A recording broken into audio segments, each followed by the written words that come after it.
Hi, Jon Velie, CEO of OnlineVisas. Welcome to the Immigration for Doctors series on OnlineVisas.com. This is the EB1-1 Extraordinary Ability Visa. This is an immigrant visa, permanent residency, or known as the green card. We have questions and answers for the EB1-1 Visa for Doctors. Question number one, what kind of doctors can obtain the EB1-1 visa?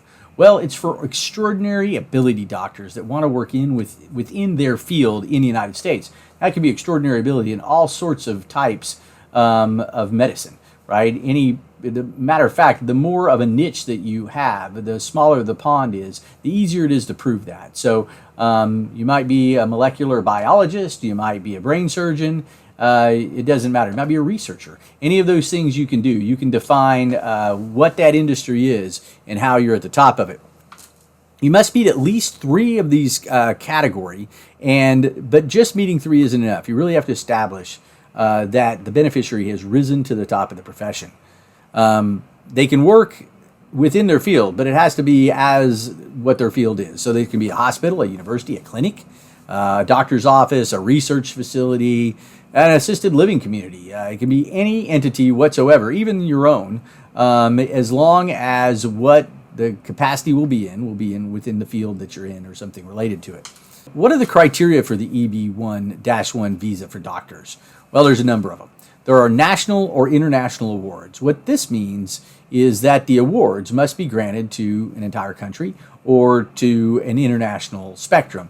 That can be found in what the requirements of the awards are. Those can be noted in media. That can be some internal documentation. That's usually the best way to go about that. Another one is elite memberships that require outstanding achievements as judged by experts. Really, the key here is not one of those really major organizations that just require a fee to get into. But there must be some rules, some regulations that are laid out that show that there's a threshold, and a pretty significant threshold to get into it. Media about the doctor in major media or in a trade journal. So major media is going to be a national magazine or a really major newspaper. Trade journals are usually a little more typical, so something that's covering medicine or the field that the doctor's in, that's what that needs to be. And finding the press there is a significant thing. Another one is significant contributions in the field. Significant contributions can be a patented process.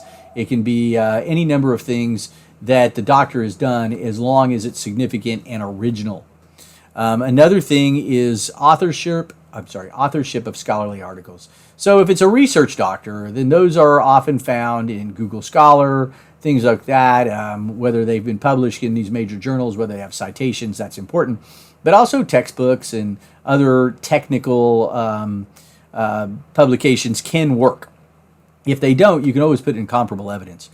High salary as compared to others in the profession. Now, this can be in their own country or in the United States, but you want to have data. It's all data-driven. So if you can find the database of what these particular doctors make in whatever location you're in, you want to compare that with what the doctor's salary has been. And it doesn't have to be their latest salary, but at any point, if they had a high salary, that's how you would do that.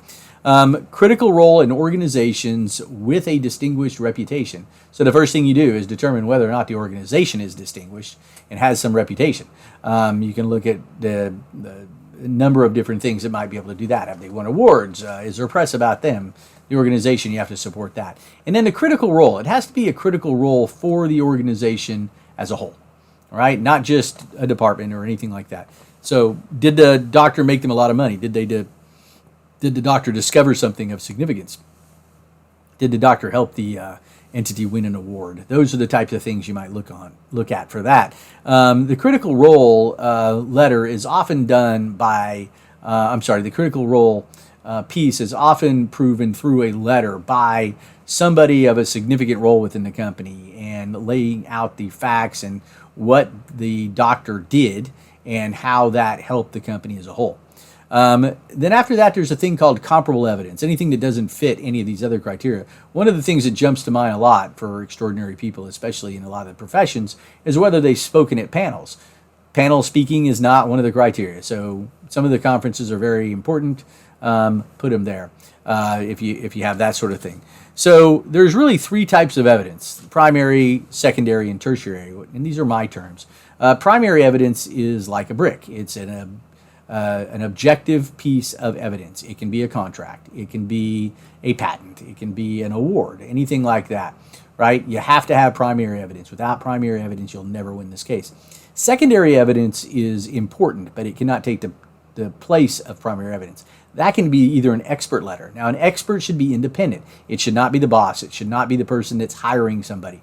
They can know them. They can be colleagues, but they have to stand on their own. So you might want to put a resume or some background information that the expert has developed, and then have the expert evaluate the primary evidence, right? Have that person evaluate that, and then the expert can come from their perspective. They don't want to speak like the lawyer, but they can talk about, because I'm in molecular biology or whatever it may be, here's my perspective. This is why this is important. This is why this award is important. This is why this work is important. Those sort of things. The other one I talked about before, the other part of secondary evidence, are the reference letters. That, again, can be by a boss, but it really needs to be limited to what the boss knows about the work that's done. Don't have a boss of somebody talk about the expert evaluations. That's not the right way to do that.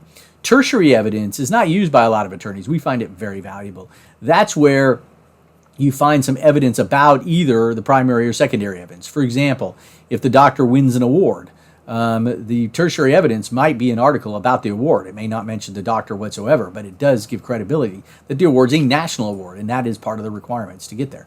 Another piece of tertiary evidence might be that you have an expert speaking about the doctor, and this evidence is about the expert. So those are three things to do. Another question, do states require the doctors to pass the United States medical licensing examination? Well, many do. It is not a requirement for the EB1.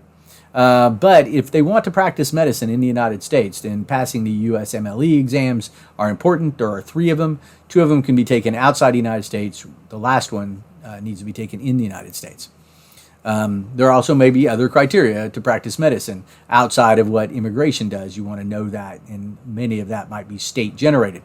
So many doctors enter on an O-1A visa, but they could also be on an H-1B or the other ones. Now, our series of Immigration for Doctors has a lot of these different visas. If you want to learn more about it, check those out.